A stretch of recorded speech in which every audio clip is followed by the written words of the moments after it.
And what we see today is that people want to have it all.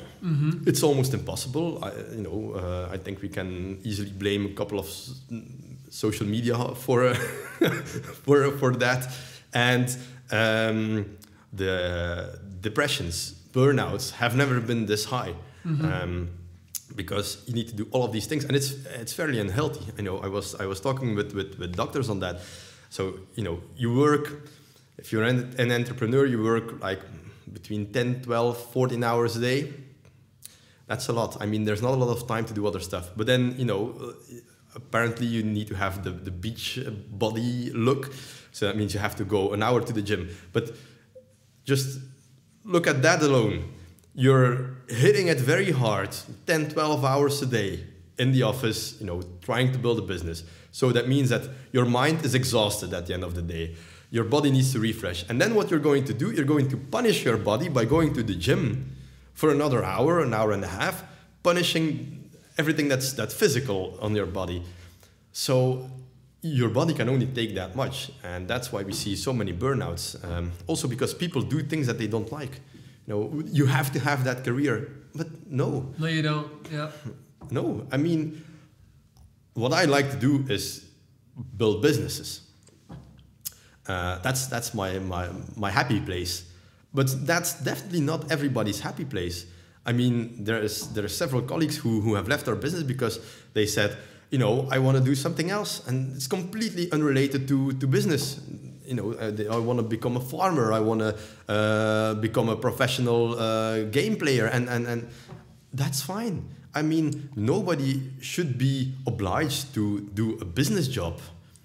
But the problem is that it's just social status has become intertwined with being your own boss. Like there is something so incredibly attractive about being able to have your own company. You're at the top of the totem pole.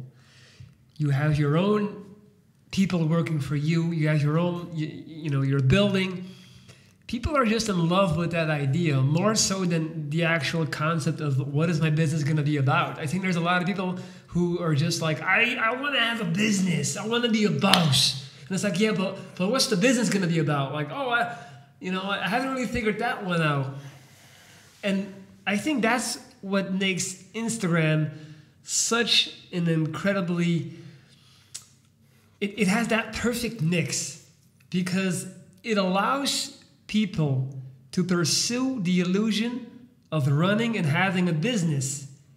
And 9 times out of 10, the business is them. The business is their body, their face, their hair, just literally the person. The business is what they do on a daily basis. The business is their daily routine, them being in the gym. So it's like, it gives people this idea that, just because they're recording every single thing, every single moment of their day, they feel like, yeah, this is my business now. But it's like, it's not really true. That's not, I'm sorry, if you have 500,000 followers on Instagram and you're getting paid by brands to wear certain clothes and to plug them into your posts, to me, you haven't really built a business. That's not what I consider.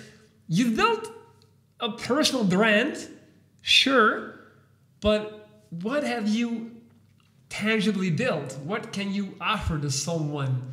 Like, hey, this is me, yeah, but how do I apply that to me?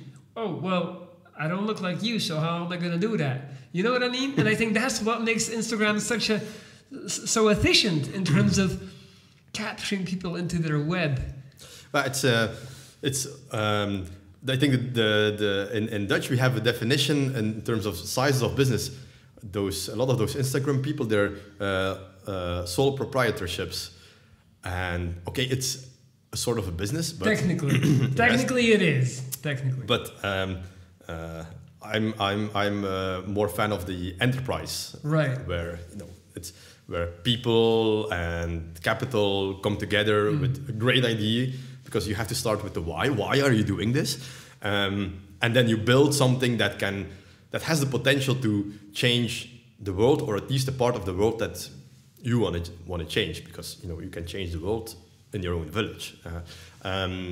But on the other hand, it's good that some of these people can are not trapped into a factory job or an office job, and they can do what they like to do. Again, if you want to be successful in everything, you have to be a little bit special. You have to have a unique selling proposition. And I think just putting on your swimsuit and having some pictures put on Instagram is not going to do the trick anymore. So you need to have something more. But it's good. I mean, it's a way of people to express themselves, to do something that is out of the ordinary. And I think it's one way. But there's many other ways that you can be good at something. And the thing is, you really have to start with the why, because indeed, saying I'm going to run a business and it's all going to go by itself, my personal experience is, if you're not putting in an immense amount of work, if you're not going to, I think it was you who always told me that it's like you play the Champions League. That's the mindset. So instead of being out there on the field and doing workouts all day, you're in the office, or you're in the factory, or you're in the company. That's your workout the whole day. That's the game. So you're doing that 10, 12, 14 hours a day. And that means that you have to watch what you're eating, watch what you're drinking, make sure that you have enough sleep, make sure that you get some exercise. That doesn't mean punishing your body in the gym afterwards. That means, having a walk every now and then, maybe do half an hour of jogging, but something that is acceptable to your body, that is not punishing it. Mm-hmm. And making sure that your mind works well, because if things get clogged up here, that's also not gonna work. So you have to think of yourself as an athlete who has only one goal, which is building that business, and all of your energy goes to that. So meaning, if all of your energy goes to that, there's not a lot of room left to be good at other stuff. Mm-hmm. So you can, perhaps do one more thing next to that, and maybe 3 if you're really smart. But that's about it. And saying, I'm having a business, and I'm going surfing, and I'm going paragliding, and I'm going skiing, and I'm taking, 8 weeks a year on vacation. And, I'm writing books and all of that stuff. If you're building out a business, dude, that's just not going to happen. Do you need help making better decisions in your life? Are you lacking self-confidence and motivation to get things done? Hire me today and get a direct daily line of communication with me through video chat and audio messages. I operate on a week-to-week basis, so no long-term investment is required. 7 straight days of Viking advice will get you right on track. Email me at lorenz.dries@gmail.com and change your reality. I'm ready whenever you are. See you soon.